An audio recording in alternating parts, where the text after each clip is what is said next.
Hi, good morning, lovely people. I'm ready to go Kargil. सुबह के अभी 4:52 हो रहे हैं, 4:52। और यहाँ से निकल रहा हूँ मैं अभी कारगिल से, और श्रीनगर से निकल रहा हूँ कारगिल के लिए। और यहाँ से अराउंड 200 किलोमीटर के आसपास पड़ता है कारगिल, जम्मू से, श्रीनगर से सॉरी। तो करते हैं स्टार्ट जर्नी आज की। अब पहुँचते हैं कारगिल घूमते घुमाते।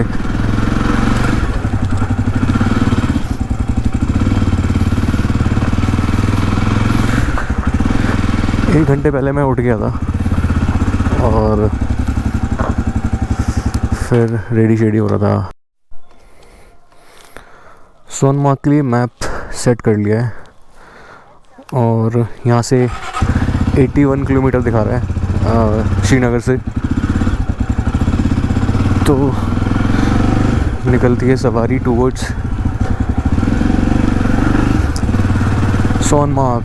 पहला स्टॉप सोनमार्ग पड़ेगा कारगिल के लिए, तो मैं थोड़ी देर रुकूंगा सोनमार्ग में, थोड़े फ़ोटो वीडियो लूँगा, थोड़ा एंजॉय करूँगा। और उसके बाद आगे फिर आई थिंक वहाँ से 60-70 किलोमीटर पड़ेगा आगे द्रास एक छोटा सा विलेज है, वहाँ पे भी थोड़ा सा रुकेंगे और देखेंगे कि वहाँ का माहौल कैसा है, सिचुएशन कैसी है वहाँ की। और फिर द्रास के बाद कारगिल के लिए डायरेक्टली वहाँ से निकल जाऊँगा।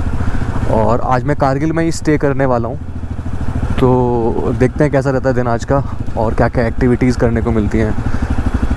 मैं ज़्यादा एक्टिविटीज़ तो नहीं कर रहा, मेरी जो मेन प्रायोरिटी है वो राइडिंग ही है, और राइडिंग ही कर रहा हूँ मैं। बाकी हल्की फुल्की छोटी मोटी कोई एक्टिविटी मिलती है तो मैं कर लेता हूँ, अदरवाइज़ ऐसा कोई मेरा प्लान है नहीं, सिर्फ राइडिंग का ही प्लान है मेरा।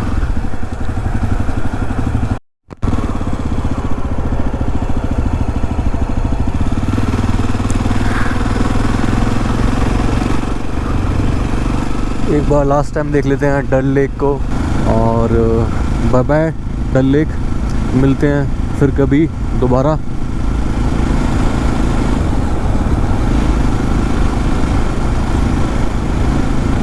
अभी सुबह के ऑलमोस्ट 5 बज रहे हैं, कोई जगा हुआ नहीं है।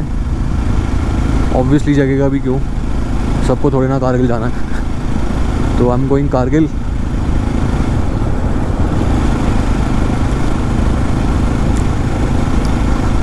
मज़ा आता है कई बार ऐसे सुबह सुबह राइड करके। ठंड पड़ रही है यहाँ पे हल्की हल्की सुबह सुबह। मैंने एक स्वेट शर्ट डाली हुई है शर्ट के ऊपर और अपनी राइडिंग जैकेट पहनी हुई है। पर दिन में पता नहीं क्या माहौल होगा, अगर सूरज निकलेगा शायद थोड़ी सी कम ठंड हो जाए, क्योंकि यहाँ पे भी कल ऐसे ही था, सुबह सुबह बहुत ठंड थी और दिन में जब थोड़ा सूरज निकला, थोड़ा वेदर सनी हुआ और मौसम ठीक हो गया था, मतलब उतना ठंडा नहीं था फिर। और फिर रात को फिर से जैकेट पहनने का टाइम हो गया था, तो रात को जब मैं दोबारा घूमने के लिए वापस आया था यहाँ पे, तो मैं जैकेट पहन करके ही आया था। ये पड़ता है यहाँ का फेमस निशात गार्डन, ये राइट साइड में है निशात गार्डन इधर। बीच रास्ते में रुका था, अभी पेट्रोल पड़वाया है, 494 का पड़ा है। पूरा तो ज़रूरत नहीं थी डलवाने की, क्योंकि जब मैं वहाँ से निकला था श्रीनगर में, जब एंट्री कर रहा था तब मैंने डलवाया था, तो उसके बाद ज़्यादा खर्च हुआ नहीं। मैं ज़्यादा से ज़्यादा 50 किलोमीटर के आसपास अंदर घुमाऊँगा, और 100 किलोमीटर मैंने बाहर कवर किया था, 100 के आसपास कुछ 70-80। तो पेट्रोल की ज़रूरत ज़्यादा थी नहीं, लेकिन मैंने फिर भी डलवा लिया है, क्योंकि रास्ते में मतलब कुछ भी हो सकता है इसलिए। सोनमार्ग 55 किलोमीटर दिखा रहा है अभी यहाँ से, और अब ये ऐसा हाईवे है। श्रीनगर से जस्ट बाहर निकला हूँ अभी, पहुँचते हैं धीरे धीरे। मैं ज़्यादा तेज़ नहीं चला रहा बाइक, क्योंकि ठंड भी लग रही है हल्की हल्की, और जो मेरी डिस्क प्लेट है वो भी ज़्यादा ठीक से काम नहीं कर रही है, तो मुझे ऐसे ही 40-50 की स्पीड में चलाना पड़ेगा। मैं ट्राई करूँगा कि मैं फ्रंट ब्रेक ज़्यादा यूज़ ना करूँ, ताकि मेरे जो डिस्क पैड हैं वो वापस से ख़राब ना हो।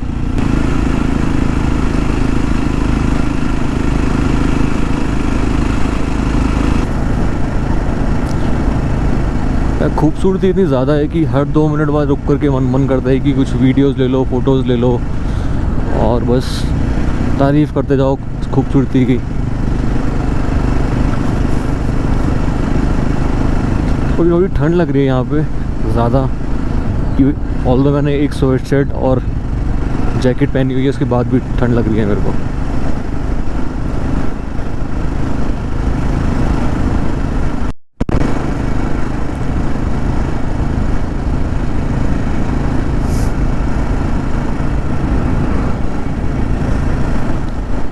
सारे में ढाबे बने हुए हैं, छोटे छोटे ढाबे।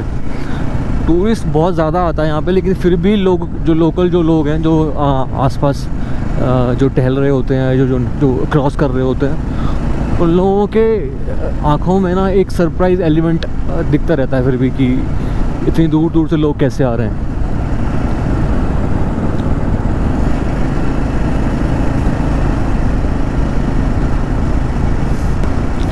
ये देखो यहाँ भी सारे होटल्स, रेस्टोरेंट्स बने हुए हैं, छोटे छोटे ढाबे बने हुए हैं। मतलब कोई कमी नहीं है खाने पीने की, अगर आप थोड़ा सा लेट निकलते हो तो 8-9 बजे के आसपास।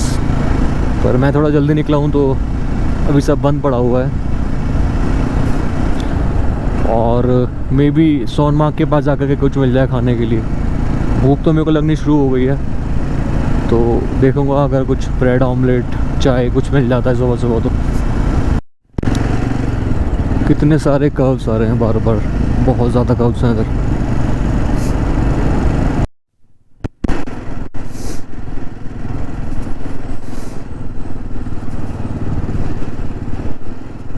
यहाँ से 24 किलोमीटर रह गया है अभी भी सोनमार्ग।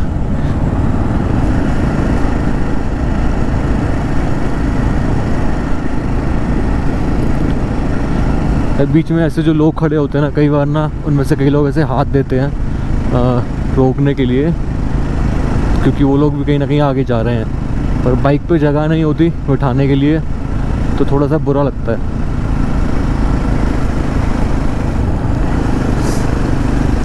अभी बीच में एक दो लोगों ने हाथ दिए थे, तो फिर वो देखते हैं खुद से कि यार पीछे बैग भी रखा हुआ है, तो वो लोग खुद से फिर थोड़ा एम्बैरेस से फील करते हैं।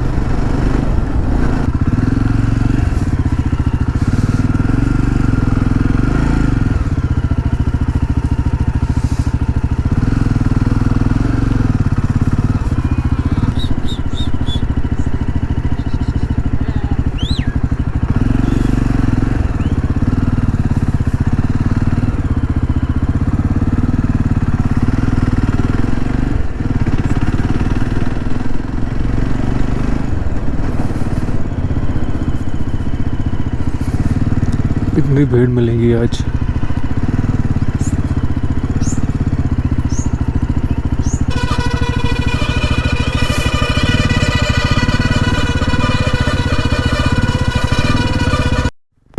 इस सामने लिखा हुआ है वेलकम टू सोनमार्ग, पर अभी भी 4 किलोमीटर दूर है यहाँ से सोनमार्ग।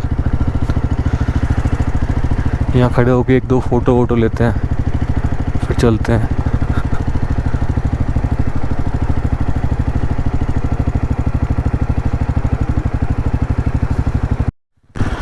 फ़ोटोज़ वीडियोस ले लिए हैं। मेरे को तो ठंड लग रही है बहुत ज़्यादा यहाँ पे यार, ऐसे मैं लिटरली शिवर कर रहा था।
अभी एक छोटा सा ब्रेक लिया था सोनमार्ग में, चाय पी, ब्रेड ऑमलेट खाई और काइंड ऑफ ब्रेकफास्ट ही हो गया।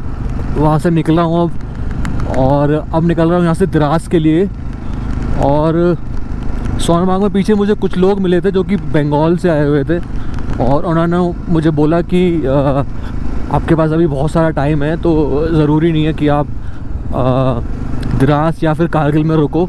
बेटर है कि आप अगर आपको संस्कार जाना है तो आप पादुम के लिए निकल जाओ, क्योंकि पूरा दिन पड़ा हुआ है। अभी सुबह के 7:30 ही हो रहे हैं अभी, तो देखते हैं कितना आज मैं कवर कर सकता हूँ पादुम के, मतलब पादुम के कितना पास पहुँच सकता हूँ, तो वही ट्राई करूँगा। देखता हूँ, ठीक से बोला नहीं जा रहा क्योंकि ठंड पड़ रही है इधर और थोड़ी सी शिवरिंग हो रही है मेरे को।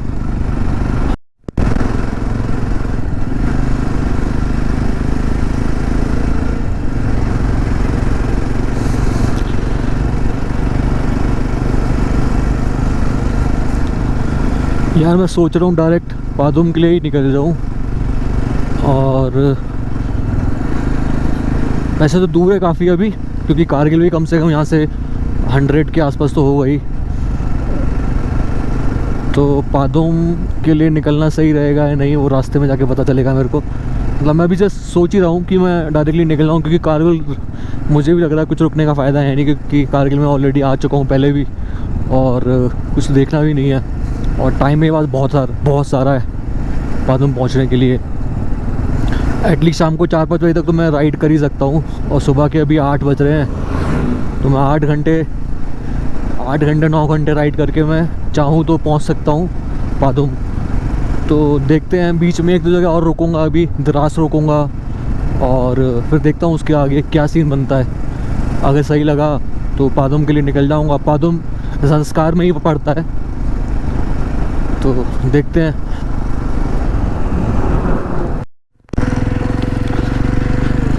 जैसे जैसे कारगिल की तरफ बढ़ना शुरू किया है, ये ऐसे मट्टी वाले पहाड़ पड़ने शुरू हो गए हैं।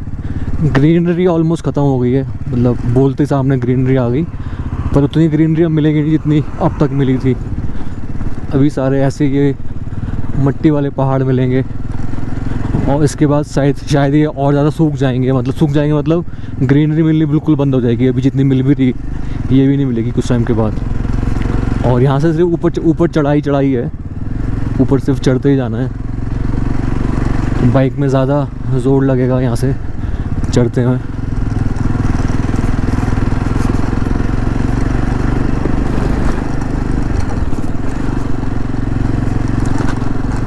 रोड भी यहाँ ऐसे बने हुए हैं सारे, ये जॉइंट वाले पत्थर लगे हुए हैं।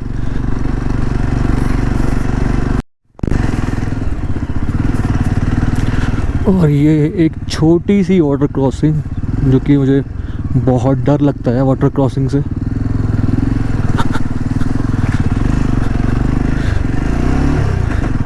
ये तो छोटी थी इसलिए ज़्यादा प्रॉब्लम नहीं हुई, अदरवाइज मुझे पता नहीं क्यों फोबिया है वाटर क्रॉसिंग से, डर लगना शुरू हो जाता है मुझे। देख रहे हो बिल्कुल ड्राई पहाड़ आने शुरू हो गए हैं, और ये रोड बहुत देर से ऐसे ही चल रहा है जॉइंट्स वाला। पीछे एक बाइकर्स का ग्रुप खड़ा था, हार्ले बाइकर्स का। एक बाइक आई थिंक उन लोगों में से किसी की ख़राब हो गई थी, तो उनका मैकेनिक है उनके साथ में, वो बाइक ठीक कर रहा है।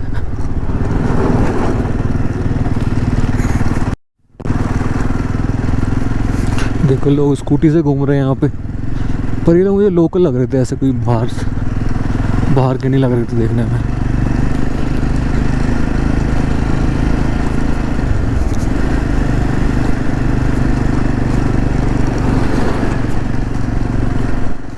ये देखो बिल्कुल ड्राई पहाड़, चट्टाने हैं चट्टाने। ये आई थिंक लोडेड ट्रक है इसलिए स्लो आ रहा है।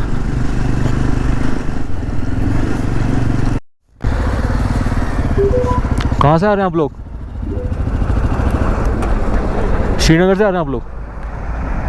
आगे कहाँ जाना है? इतना ले जाना है? चलिए ऑल द बेस्ट।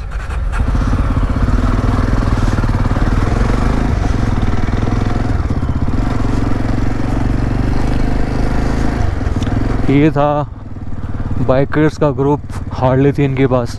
मतलब मेरे को तो ये लोग देख भी नहीं रहे ठीक से, ये लग रहा हो साला क्या जावा वाला क्या बात कर रहा है उनसे।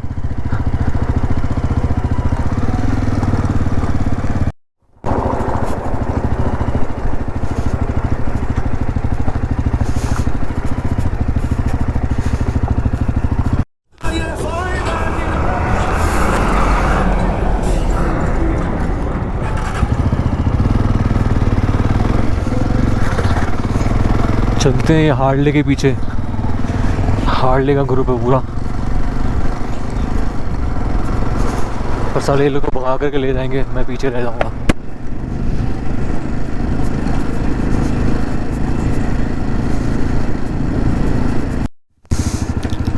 इधर ट्रक्स आ रहे हैं कैनन्स लेकर के, तोपें आ रही हैं।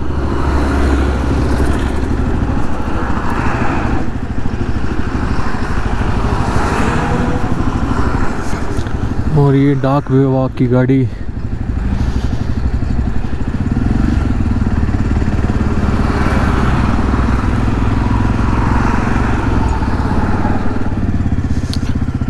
डाक विभाग से याद आया, लास्ट ईयर जब मैं स्पीति वैली गया था तो वहाँ एक गांव पड़ता है जो कि दुनिया का, सॉरी आई थिंक दुनिया का या पता नहीं इंडिया का सबसे ऊंचा पोस्ट ऑफिस है। और वहाँ पे मैंने कुछ पोस्ट कार्ड भेजे थे अपने घर पे, 3 या 4 पोस्ट कार्ड थे और वो कभी घर पे पहुँचे ही नहीं। पता नहीं कोई स्कैम है उन लोगों का कि जस्ट सेल करते हैं पोस्ट कार्ड्स और बाद में भेजते नहीं हैं। पहाड़ों पे ऐसे रोड के बीच में जो ये छोटे छोटे पुल पड़ते हैं, लोहे के पुल, कितने सुंदर लगते हैं देखने में।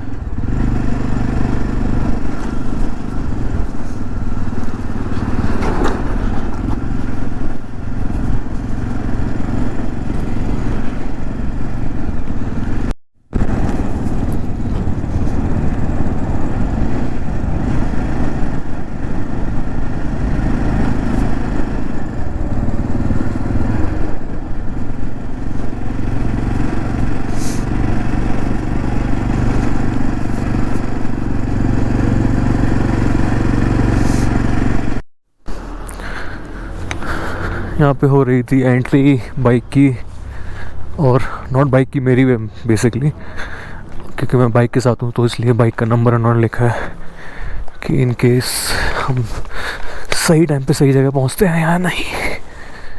ये खड़ी है बस, लोग कहीं जा रहे हैं, प्रॉब्ली कारगिल।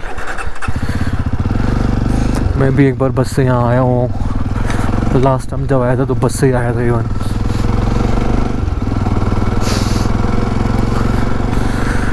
बस चलती हैं सारे में, जम्मू से श्रीनगर, श्रीनगर से कारगिल, कारगिल से ले, नुब्रा, पेंगोंग, पेंगोंग, हर जगह के लिए गाड़ियाँ वाड़ियाँ सब चलता है। क्या कमाल के पहाड़ हैं यार, ये क्या कमाल के रोड हैं, राइड करने में बहुत मज़ा आ रहा है। इतनी स्मूथ बाइक चल रही है यहाँ पे।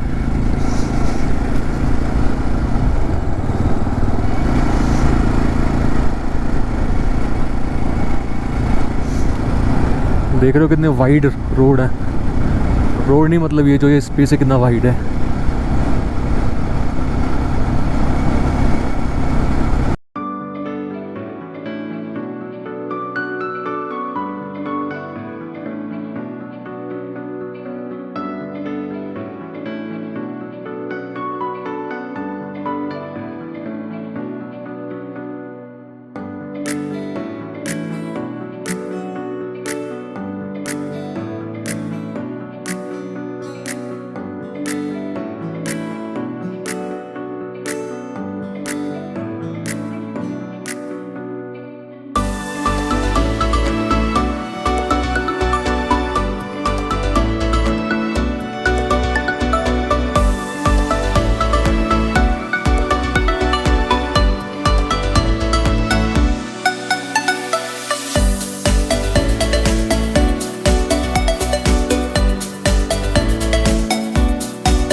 ये कोई छोटा सा गांव है यहाँ पे।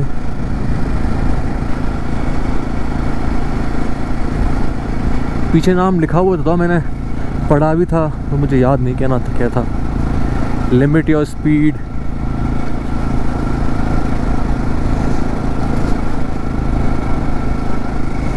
कितने सुंदर सुंदर घर बने होते हैं यहाँ पे यार। घर तो नहीं है, होटल है, और देखने में बहुत सुंदर से लगते हैं। उनका जो स्ट्रक्चर है वो देख करके बहुत सुंदर लगता है।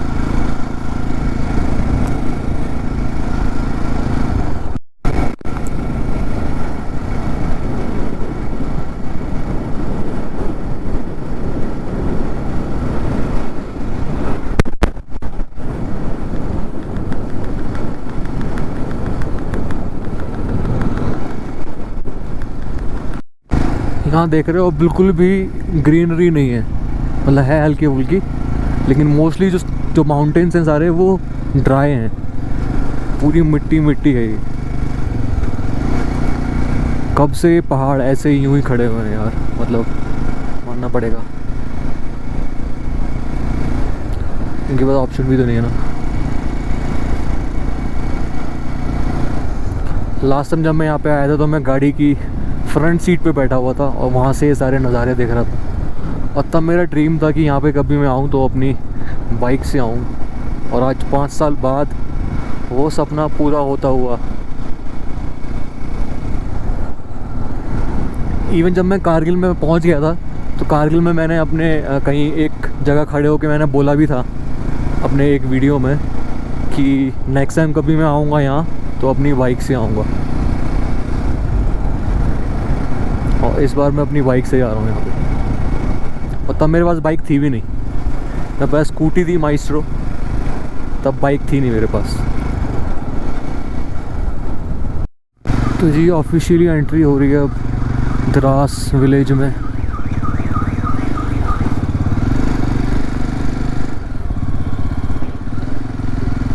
ये है द्रास विलेज।